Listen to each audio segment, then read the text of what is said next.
Hello बच्चों, कैसे हो आप सब। Welcome back to super concept classes. तो आज हम लोग इकोनॉमिक्स के ऑब्जेक्टिव क्वेश्चंस को रिवाइज करेंगे, ठीक है। तो चलिए बच्चों स्टार्ट करते हैं आज का वीडियो। तो हमारा सबसे पहला क्वेश्चन है क्वेश्चन नंबर 1। शब्द इकोनॉमिक्स की उत्पत्ति किस भाषा से हुई है, ठीक है। हमारे ऑप्शंस है, ऑप्शन ए है संस्कृत, ऑप्शन बी है ग्रीक, ऑप्शन सी है अंग्रेजी या फिर ऑप्शन डी है फ्रेंच, ठीक है। तो देखिए बच्चों, हम सभी जानते हैं कि इकोनॉमिक शब्द की उत्पत्ति किस भाषा से हुई है, तो ग्रीक भाषा से हुई है ना। तो ऑप्शन बी जो है ये हमारा करेक्ट आंसर हो जाएगा। चलिए नेक्स्ट क्वेश्चन देखते हैं।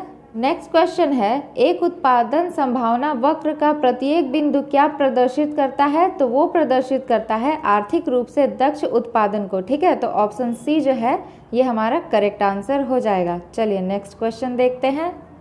अब नेक्स्ट क्वेश्चन है हमारा, अर्थशास्त्र का जनक किस अर्थशास्त्री को कहा जाता है। तो हम सभी अच्छे से जानते हैं कि अर्थशास्त्र का जनक किसे कहा जाता है, वो है एडम स्मिथ, है ना। तो ऑप्शन डी जो है ये हमारा करेक्ट आंसर हो जाएगा। बच्चों ये बहुत ही इंपॉर्टेंट क्वेश्चन है, इसको हमेशा याद रखिएगा, ठीक है। चलिए नेक्स्ट क्वेश्चन की ओर चलते हैं। नेक्स्ट क्वेश्चन है हमारा, निम्नलिखित में से भारत का अर्थशास्त्री कौन है, ठीक है। ऑप्शन ए है मोहम्मद यूनुस, ऑप्शन बी है महमूद उल हक, ऑप्शन सी है रघुराम राजन या फिर ऑप्शन डी है एडम स्मिथ। तो देखिए इसका करेक्ट आंसर हो जाएगा रघुराम राजन, ठीक है। ये कौन है, भारत के अर्थशास्त्री। तो ऑप्शन सी जो है ये करेक्ट आंसर हो जाएगा। चलिए नेक्स्ट क्वेश्चन देखते हैं। नेक्स्ट क्वेश्चन है, अर्थशास्त्र मानव कल्याण का अध्ययन है, यह जो कथन है ये किस अर्थशास्त्री का है। तो इसका आंसर हो जाएगा अल्फ्रेड मार्शल, ठीक है। तो ऑप्शन ए जो है ये हमारा करेक्ट आंसर हो जाएगा। चलिए नेक्स्ट देखते हैं। नेक्स्ट है हमारा, निम्नलिखित में किसका अध्ययन व्यष्टि अर्थशास्त्र के अंतर्गत किया जाता है, ठीक है। हमारे ऑप्शंस है, ऑप्शन ए है राष्ट्रीय आय का निर्धारण, ऑप्शन बी है एक फर्म के संतुलन, ऑप्शन सी है बेरोजगारी का अध्ययन या फिर ऑप्शन डी है सामान्य कीमत स्तर का निर्धारण। तो देखिए इसका करेक्ट आंसर हो जाएगा एक फर्म के संतुलन, ठीक है। तो ऑप्शन बी जो है ये हमारा राइट आंसर हो जाएगा। नेक्स्ट है हमारा, किसी वस्तु का मांग फलन Q इक्वल टू 20-2P जहाँ P less than equal to 10 है, ठीक है, तथा बाजार में उस वस्तु के 20 उपभोक्ता हैं। वस्तु के लिए बाजार मांग फलन ज्ञात करें, ठीक है। तो इसको हम लोग को सॉल्व करने के बाद जो है ना हमारा आंसर आ जाएगा। तो ऑप्शन बी जो है ये हमारा करेक्ट आंसर हो जाएगा। चलिए नेक्स्ट देखते हैं। नेक्स्ट क्वेश्चन है, अर्थशास्त्र में उपयोगिता से क्या तात्पर्य है। ऑप्शन ए है सुख, ऑप्शन बी है आनंद, ऑप्शन सी है आवश्यकताओं की संतुष्टि या फिर ऑप्शन डी है दुख। तो देखिए इसका आंसर हो जाएगा उपयोगिता से तात्पर्य यही है कि आवश्यकताओं की संतुष्टि, ठीक है। तो ऑप्शन सी जो है ये हमारा राइट आंसर होगा, ठीक है। चलिए नेक्स्ट देखते हैं। नेक्स्ट है हमारा, निम्नलिखित में से किसका मान ऋणात्मक हो सकता है, ठीक है। ऑप्शन ए है औसत उपयोगिता, ऑप्शन बी है औसत लागत, ऑप्शन सी है कुल उपयोगिता या फिर ऑप्शन डी है सीमांत उपयोगिता, ठीक है। तो देखिए इसका आंसर हो जाएगा सीमांत उपयोगिता, ठीक है। इसका मान ऋणात्मक हो सकता है। तो ऑप्शन डी जो है ये हमारा करेक्ट आंसर हो जाएगा। अब हमारा नेक्स्ट क्वेश्चन है, संतुलन की अवस्था में एक उपभोक्ता वस्तुओं के उपभोग से डैश उपयोगिता प्राप्त करता है, ठीक है। तो कितना उपयोगिता प्राप्त करता है। तो अब हमारे ऑप्शन है, ऑप्शन ए है अधिकतम, ऑप्शन बी है शून्य, ऑप्शन सी है न्यूनतम या फिर ऑप्शन डी है कम।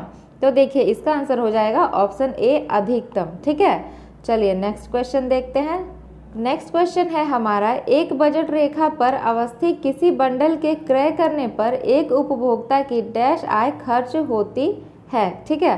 तो कितनी आय खर्च होती है। तो हमारे ऑप्शन है, ऑप्शन ए है शून्य, ऑप्शन बी है आधी, ऑप्शन सी है संपूर्ण या फिर ऑप्शन डी है 1/3।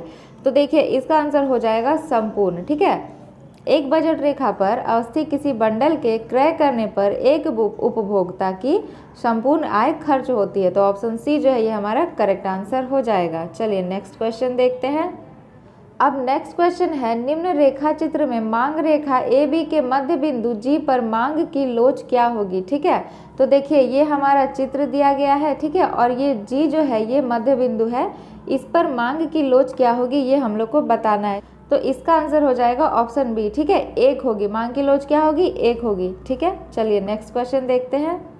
अब देखिए बच्चों नेक्स्ट क्वेश्चन है, निम्नलिखित में से उदासीनता वक्र विश्लेषण की एक मान्यता कौन नहीं है, ठीक है। मतलब ये जो 4 ऑप्शन दिए गए हैं ना, इसमें से एक जो है वो कौन सा है जो मान्यता नहीं है, ठीक है, ये हम लोग को बताना है। तो इसका आंसर हो जाएगा ऑप्शन ए, ठीक है। उपयोगिता को गिनती की संख्या में मापा जा सकता है, ये नहीं होगा, ठीक है ना। तो ऑप्शन ए जो है ये हमारा करेक्ट आंसर हो जाएगा। चलिए नेक्स्ट क्वेश्चन देखते हैं।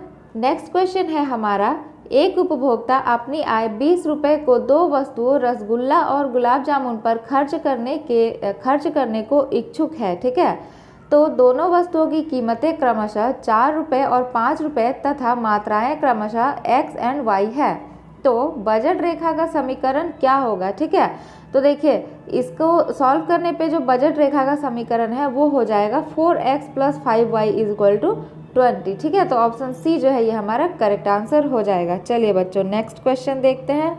नेक्स्ट क्वेश्चन है, निम्नलिखित में से 2 वस्तुओं का कौन सा संयोग प्रतियोगी वस्तुओं का एक संयोग है, ठीक है।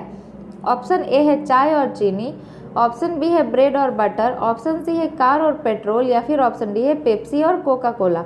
तो इसका करेक्ट आंसर हो जाएगा पेप्सी और कोका कोला, ठीक है। ऑप्शन डी जो है ये हमारा राइट आंसर हो जाएगा। चलिए नेक्स्ट क्वेश्चन देखते हैं। नेक्स्ट है हमारा, यदि किसी वस्तु की मांग रेखा कीमत अक्ष y अक्ष के समांतर है, ठीक है, तो वस्तु की मांग की कीमत लोच का मान क्या होगा, ठीक है। तो ये हो जाएगा 0, ठीक है। ऑप्शन डी जो है ये हमारा करेक्ट आंसर हो जाएगा। नेक्स्ट है क्वेश्चन, उत्पादन से क्या तात्पर्य है। ऑप्शन ए है आगत का निर्गत में रूपांतरण, ठीक है। ऑप्शन बी है नई उपयोगिता का सृजन, ऑप्शन सी है साधनों की सहायता से वस्तुओं और सेवाओं का निर्माण, ठीक है। और ऑप्शन डी है इनमें से सभी। तो इन जो करेक्ट आंसर है वो क्या हो जाएगा, वो हो जाएगा इनमें से सभी, ठीक है, यानी कि ऑप्शन डी। चलिए नेक्स्ट देखते हैं। नेक्स्ट क्वेश्चन है, परिवर्ती साधन के सापेक्ष कुल उत्पाद में परिवर्तन की दर को क्या कहा जाता है। तो उसे कहा जाता है सीमांत उत्पाद, ठीक है। तो ऑप्शन बी जो है ये हमारा करेक्ट आंसर होगा। चलिए नेक्स्ट क्वेश्चन देखते हैं। नेक्स्ट क्वेश्चन है, उत्पादक कौन होता है। तो कौन होता है उत्पादक, तो साधनों की सहायता से वस्तुओं और सेवाओं का निर्माण करने वाला व्यक्ति क्या कहलाता है, उत्पादक कहलाता है, ठीक है। तो ऑप्शन ए जो है ये हमारा करेक्ट आंसर हो जाएगा। चलिए नेक्स्ट क्वेश्चन की ओर चलते हैं। नेक्स्ट क्वेश्चन है हमारा, उत्पत्ति के साधनों की 5 इकाइयों के प्रयोग से किसी वस्तु की 24 तथा उत्पत्ति के 6 इकाइयों के प्रयोग से 30 इकाइयों का उत्पादन होता है। तो सीमांत उत्पादन का मान क्या होगा, ठीक है। तो इसको सॉल्व करने के बाद जो हमारा आंसर है वो हो जाएगा 6 इकाई, ठीक है। ऑप्शन डी जो है ये हमारा राइट आंसर हो जाएगा। चलिए नेक्स्ट देखते हैं। नेक्स्ट क्वेश्चन है, किसी वस्तु की एक अतिरिक्त इकाई के विक्रय से प्राप्त आगम को क्या कहा जाता है, क्या कहा जाता है। तो उसे कहा जाता है सीमांत आगम, ठीक है। तो ऑप्शन बी जो है ये हमारा करेक्ट आंसर हो जाएगा। चलिए नेक्स्ट क्वेश्चन की ओर चलते हैं।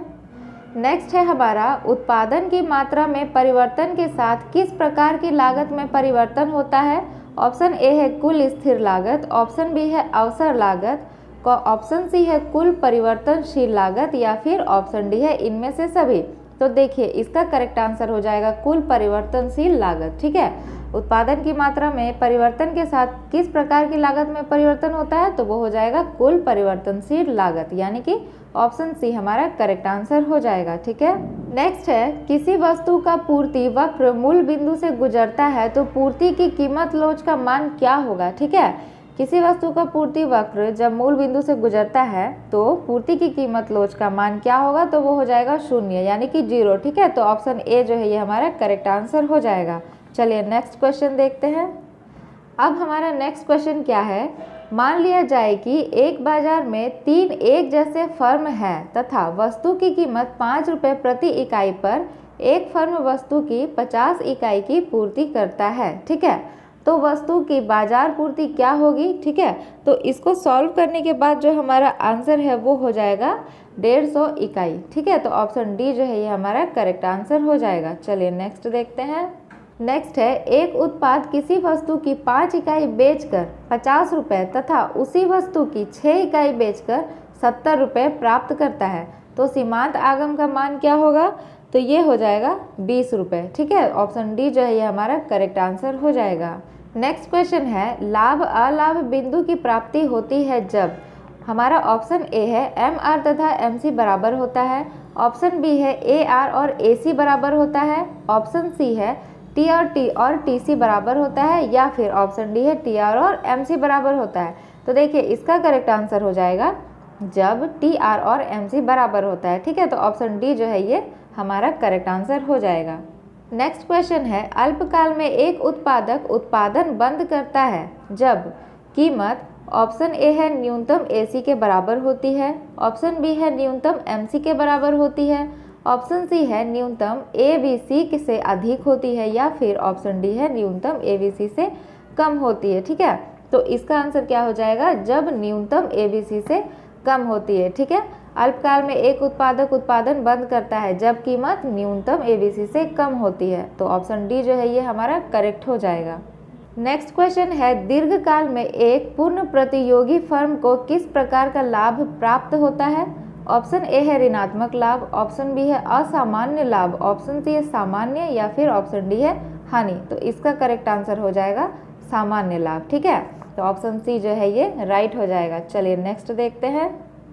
नेक्स्ट क्वेश्चन है हमारा, एक वस्तु की मांग और पूर्ति वक्र क्रमशः Q = 10 - 2P तथा Q = 5 + 3P है, तो साम्य कीमत क्या होगी। तो देखिए जब इसको हम लोग सॉल्व करेंगे तो सॉल्व करने के बाद जो हमारा आंसर है वो हो जाएगा 1। ठीक है, यानी कि ऑप्शन ए जो है ये हमारा राइट आंसर हो जाएगा। चलिए नेक्स्ट देखते हैं।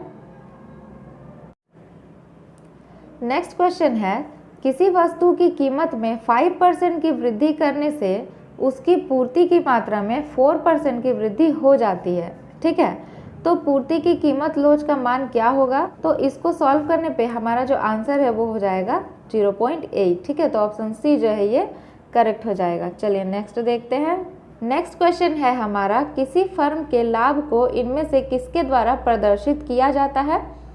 तो इसका आंसर हो जाएगा T R minus T C. ठीक है, तो ऑप्शन ए जो है ये हमारा करेक्ट आंसर हो जाएगा। चलिए नेक्स्ट देखते हैं। नेक्स्ट है, एक फर्म के संतुलन के लिए किस शर्त का पूरा होना आवश्यक है। तो किस शर्त का पूरा होना आवश्यक है, तो MR = MC होना चाहिए। ठीक है, तो ऑप्शन ए जो है ये हमारा करेक्ट आंसर हो जाएगा। चलिए नेक्स्ट देखते हैं।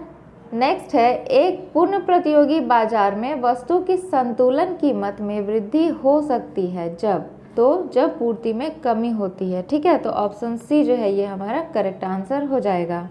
नेक्स्ट है, श्रम से क्या तात्पर्य है। ऑप्शन ए है कुल श्रमिकों की संख्या, ऑप्शन बी है अकुशल श्रमिकों की संख्या, ऑप्शन सी है श्रमिकों की संख्या, या फिर ऑप्शन डी है एक व्यक्ति के द्वारा किया गया कार्य घंटा। ठीक है, तो क्या आंसर हो जाएगा करेक्ट, ये हो जाएगा एक व्यक्ति के द्वारा किया गया कार्य घंटा। ठीक है, तो ऑप्शन डी जो है ये राइट आंसर हो जाएगा। चलिए नेक्स्ट क्वेश्चन की ओर चलते हैं।